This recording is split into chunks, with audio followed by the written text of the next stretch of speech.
Assalamualaikum warahmatullahi wabarakatuh. Jika Anda pernah berkunjung ke Masjid Agung Demak, Anda pasti akan melihat soko guru dari masjid tersebut yang berjumlah 4 buah. Tiang atau soko sebelah tenggara adalah buatan Sunan Ampel, sebelah barat daya buatan Sunan Gunung Jati, sebelah barat laut buatan Sunan Bonang, sedangkan sebelah timur laut yang tak terbuat dari satu buah kayu utuh, melainkan disusun dari beberapa potongan balok yang diikat menjadi satu, atau yang lebih terkenal dengan nama Soko Tatal, merupakan sumbangan dari Sunan Kalijaga.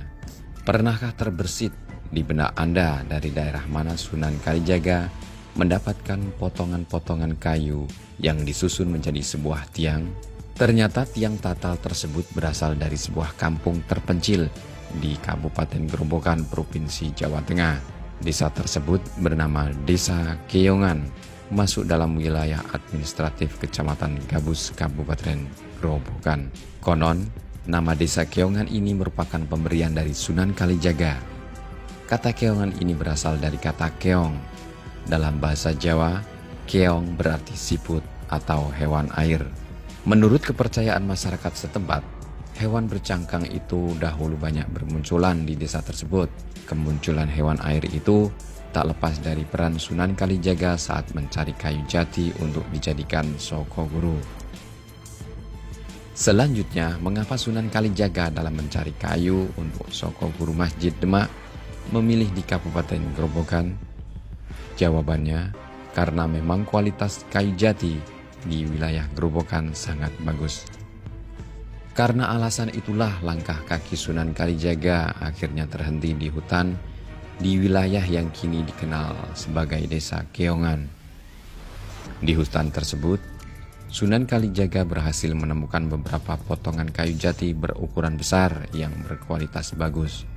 Karena saat itu pada kondisi tidak ada akses yang memadai untuk membawa kayu jati tersebut ke Kabupaten Demak, Sunan Kalijaga kemudian lebih memilih mengumpulkan serpihan-serpihan atau potongan-potongan kayu jati tersebut.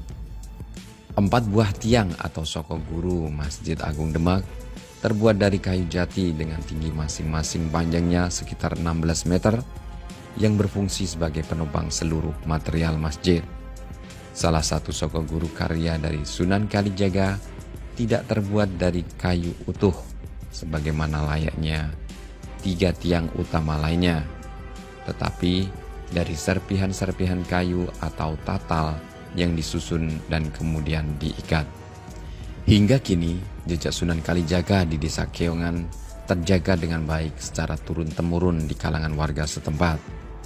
Salah satu bukti bahwa Sunan Kalijaga pernah mencari kayu jati hingga syiar agama Islam di Desa Keongan adalah dengan keberadaan salah satu makam, yaitu santri beliau di perbukitan tersebut.